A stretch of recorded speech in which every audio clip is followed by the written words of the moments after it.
You're listening to Sox in the Basement, a production of the Broadcast Basement Limited, where every show is 30 minutes of good and comes from a basement bar on the south side of Chicago. Pull up a stool, pour a cold one, and join us right now for Sox in the Basement. Heard everywhere podcasts can be found, and always at soxinthebasement.com.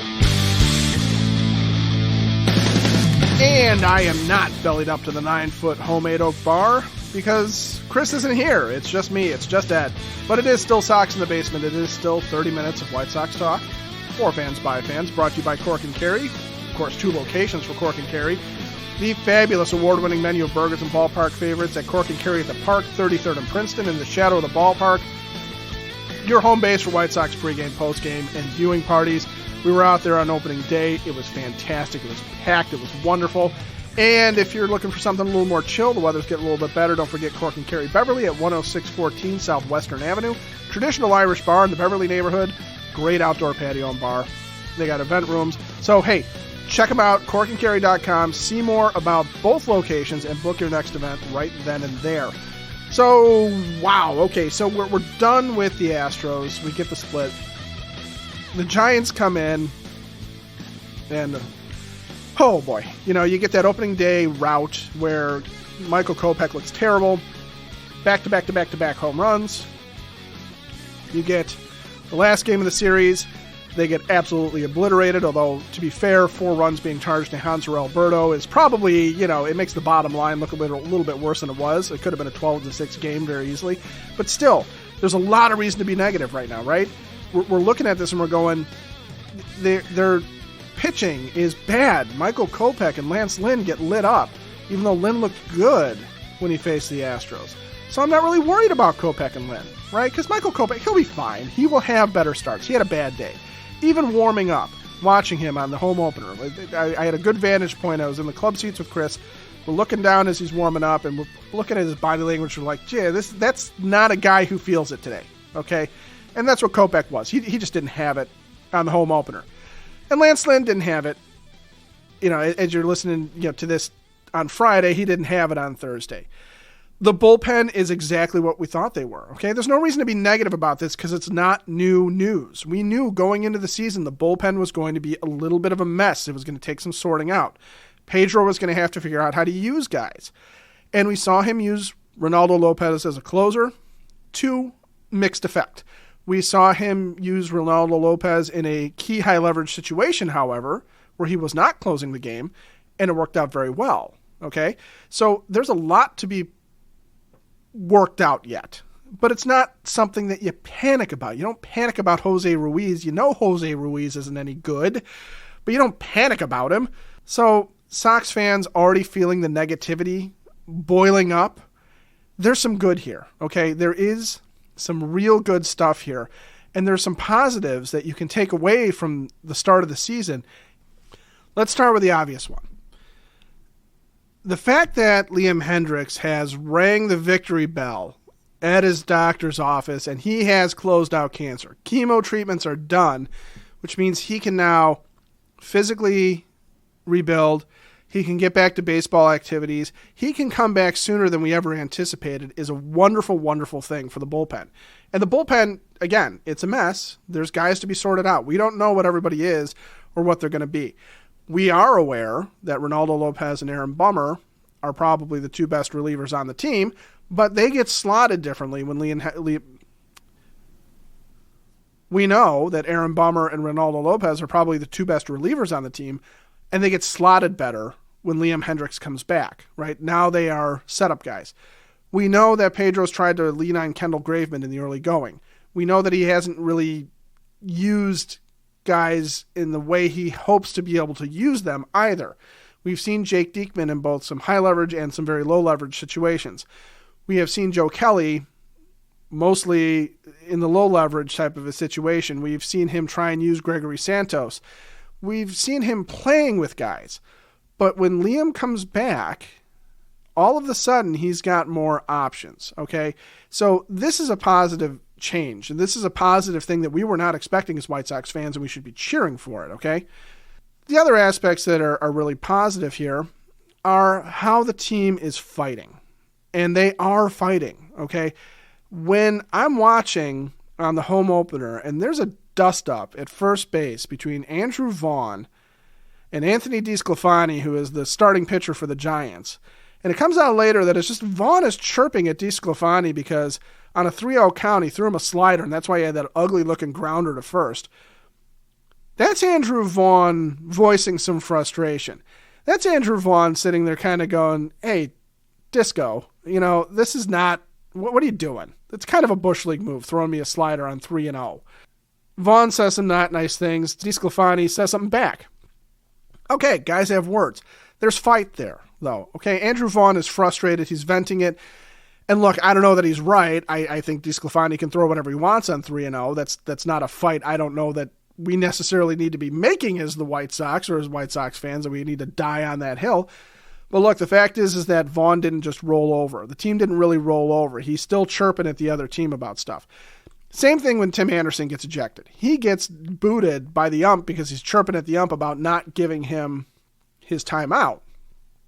But Logan Webb, again, starting pitcher for the Giants, comes out later and says, I don't think TA should have been ejected. He's talking to me, right? He's not talking to the ump. He's talking to me. And what he's saying is that Webb was Bush League because when the ump didn't give Tim Anderson his timeout, Webb quick pitched him because Webb is standing there waiting. He's ready to go, and Anderson's got to hurry up and get engaged, and he's not quite ready, and Webb can recognize that. Well, look, Logan Webb is free to do whatever he wants. He's got to respect the pitch clock, too. And he didn't quick pitch him because the ump didn't call it, and that would have been something that would have been a call that the ump could have made. Webb's not necessarily in the wrong as far as the rules are concerned, but Tim Anderson is fighting back. And last year, this team did not do that. Last year, what this team did was it rolled over.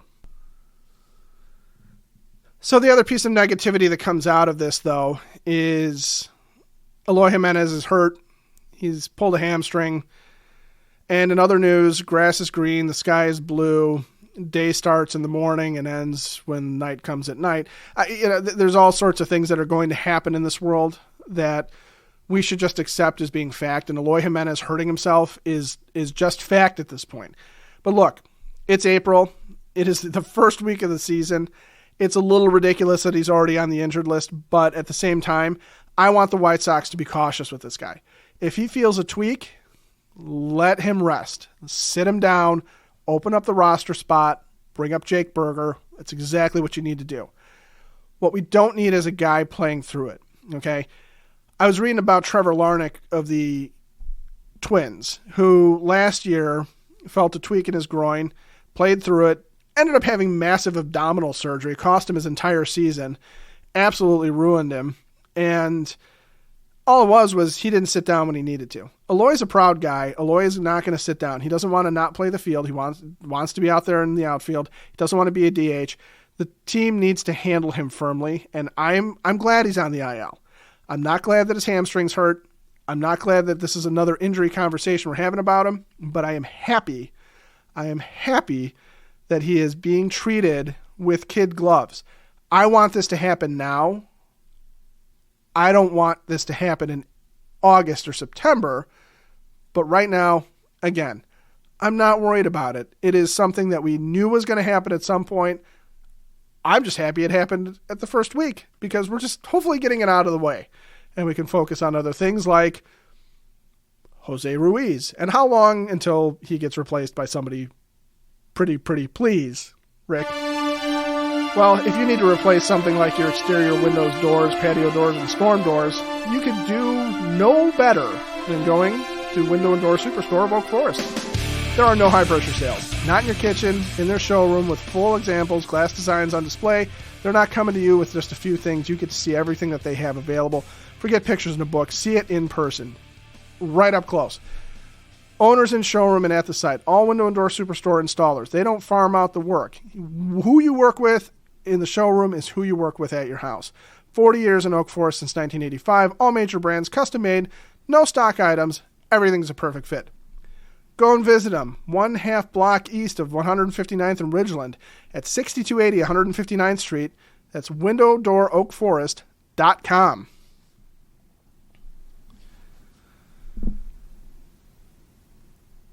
So Sox in the Basement is part of the Broadcast Basement On-Demand Radio Network. And what does that mean for you? Well, that means that we are part of a team. And as part of a team, sometimes we get the advantage of our teammates covering the teams that the White Sox are playing. So the White Sox get a nice little reprieve this weekend by going out to Pittsburgh and taking on the Pirates. And I say it's a nice little reprieve because the Astros are the reigning world champs. The Giants are a veteran team that's going to try and compete in one of the most stacked divisions in baseball in the NL West.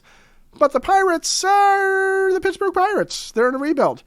And joining us now from Bucs in the Basement is our teammate out in Pittsburgh, Mr. Craig Toth. Brought to you by the Village of Lamont. If you want to experience a downtown with real history, great eats and drinks, and green spaces filled with adventure, visit the Village of Lamont. Shop, dine, drink, explore. Visit lamontdowntown.com for all the latest info as to what's going on down there and what you can do. So, Craig, let's talk a little bit about what the Pirates bring to their series with the White Sox. How are the Pirates doing? Because I know they're kind of in a perpetual rebuild. At least that's the way it feels as an outsider. So, first off, thank you for having me on. Second, I've never been brought by a village to anywhere, so I'm pretty excited about that. So I'm brought by the Village of Lamont. I got to get out there. It takes a village. It takes a village to bring people into us. So yeah, and the other part is that we already swept one Sox team, so I think that we should just keep that going and then sweep another Sox team coming up here this weekend. Just make it a Sox sweep opening week here in baseball. So you're just basically saying like a very busy, harried mom with a bunch of kids, just start sweeping socks until you don't see them anymore. Yeah, especially the mismatched ones. If we could do that with the mismatched socks, we'll just sweep that away too. Sorry, Ed. Got to take a little crack at you there, but I do read that. Nice bringing my blog into it. So, yeah, how did now the Red Sox are also they're not in a position this year where they were going to necessarily contend, but the Pirates came out and looked really pretty good against them. So what are you guys excited about out there? Well, the big thing right now is if we can get starting pitching going. When I did the show with Chris just the other day, we were talking about getting Mitch Keller going, and Mitch Keller went 7 strong innings yesterday against the Red Sox, but you won't see him this weekend as it comes through the rotation. It looks like you'll probably see Rich Hill, probably your old friend in Vince Velasquez, and then probably, thinking maybe like a Johan Oviedo with there being no JT Brubaker. So you're going to see an old man, a guy that you guys had put in the starting rotation, dropped down to the bullpen, and were looking to do the exact same thing. And then Johan Oviedo, who got absolutely destroyed and lit up by the Red Sox in the first inning of the series, which was really the only runs that we gave up in that series, outside of, Mitch Keller giving up one, Roansy Contreras just basically torching the Red Sox. So you guys have a good shot here because none of those guys have pitched very well so far this season. So that's really the Achilles heels for the Pirates is you have a starting rotation that seems to be Mitch Keller and a bunch of patchwork. So, that's going to be the story is if you can get the starters going, consistently 5-6 innings, saving that bullpen, then it might be, some good stuff and keeping the offense, led by Brian Reynolds at this moment, to be, a little bit more consistent because we've had consistency and inconsistency from the offense. We seem to explode certain games and then other games, the Reds stifle us for like one run, 2 games in a row. So there's a lot to be done here, a lot of young guys, but we're also filling in with some veterans, names that people will notice. We're not the hodgepodge of nothingness that Dennis Eckersley called us last year. We do have a Carlos Santana. We do have Andrew McCutchen back, G-Man Choi, Connor Joe, Austin Hedges once his concussion is dealt with because he got a concussion in the first series. We do have some names. A Rich Hill that I mentioned. Everybody knows Rich Hill. He's been around for 18 years. If you've watched baseball any time in the past 18 years, you know who Rich Hill is. Rich Hill's only been around for 18 years. I feel like it's longer. I feel like Rich Hill made an appearance in the 1980 World Series for the Dodgers or something like that. He seems to be ageless at this point. Yeah, he definitely is. So, I mean, there's a lot of stuff you guys are going to be watching. If we can get Cabrian Hayes back on track, hopefully he's going to show good defense. You're going to see 6'7", shortstop, the unicorn in O'Neal Cruz.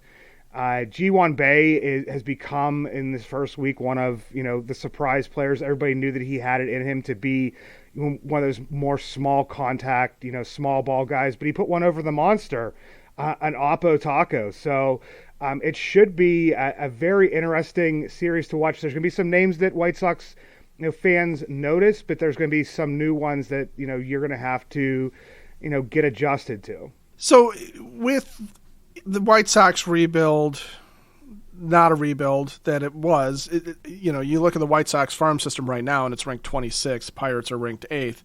The other thing that was frustrating for White Sox fans was that we were told the money would be spent when the window opened, right? When the youth came through, Rick was going to be able to spend money and he was going to be able to do this. And now we've got flags flying on the home opener on the parking lot with Jerry Reinsdorf with a clown nose, and it says "Sell the Team Jerry." Apparently available at Amazon.com. You can buy a "Sell the Team Jerry" flag. So Sox fans have had it with Jerry Reinsdorf and feel like he nickels and dimes. But I know that's nothing in comparison to what you guys have with Bob Nutting.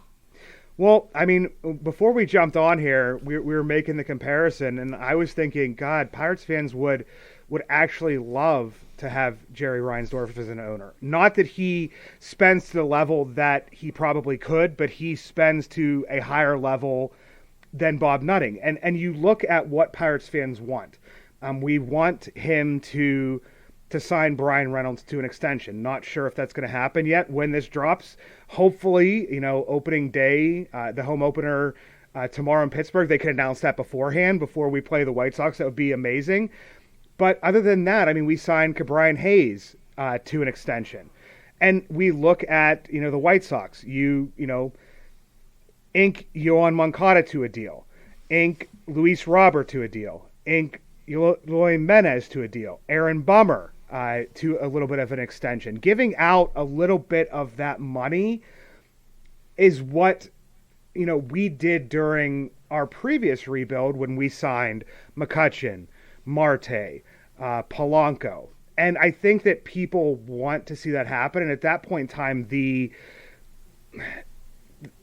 salaries, it will naturally go, everything will naturally go up. So our payroll will naturally go up with that. With the players reaching arbitration, a Mitch Keller, a JT Brubaker, guys that, take that step next season, it will happen. But I don't think we'll ever get to the White Sox level of spending. So at that point in time, is it more about, the White Sox not spending smart in some areas, giving that extension to a Luria Garcia? Yeah, well, yeah.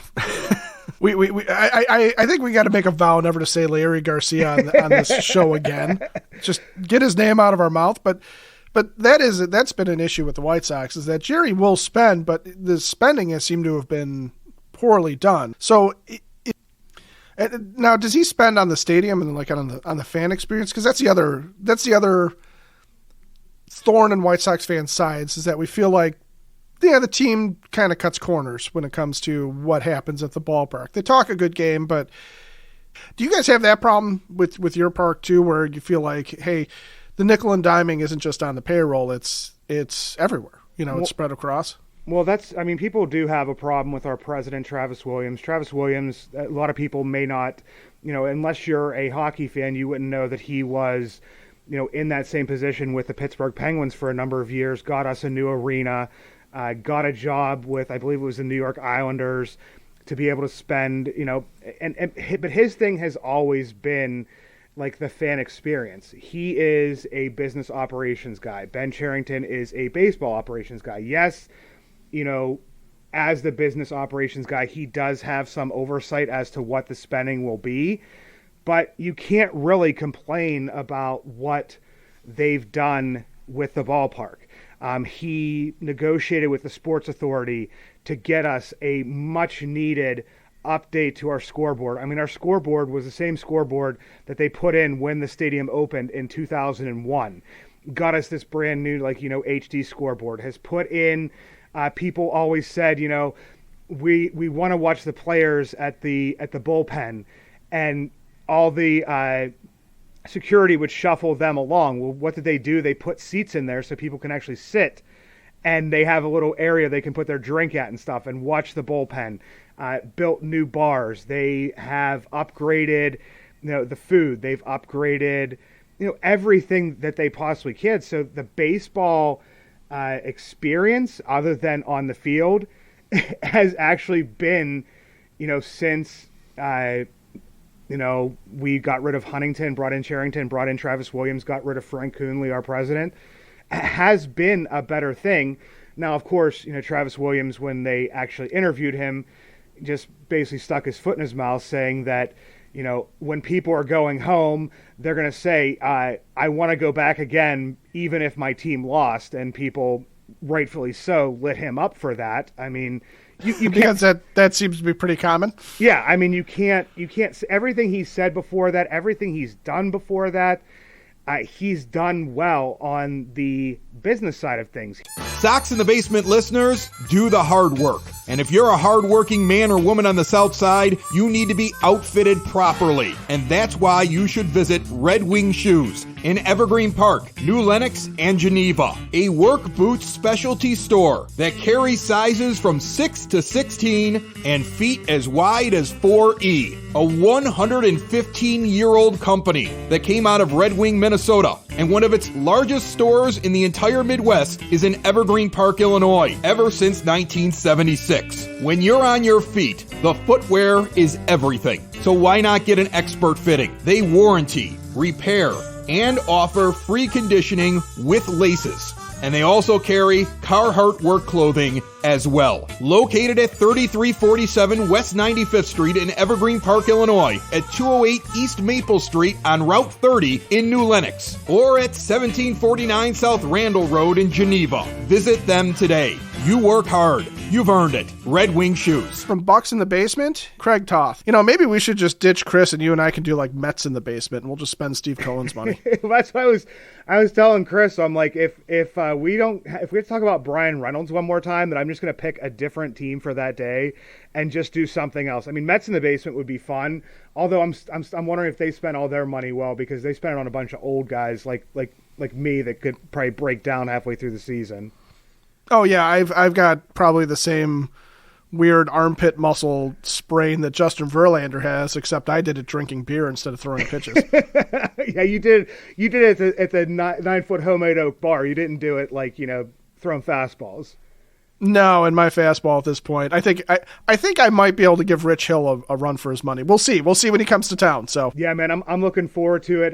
Anybody that doesn't know, my wife is a diehard White Sox fan, so you guys will be proud and happy to know. And she said she's not even going, since the Pirates are supposedly having a blackout, since they're bringing back A.J. Burnett and Russell Martin for the first pitch. Andrew McCutchen's back. Neil Walker and the Fort McHenry are, two of our announcers.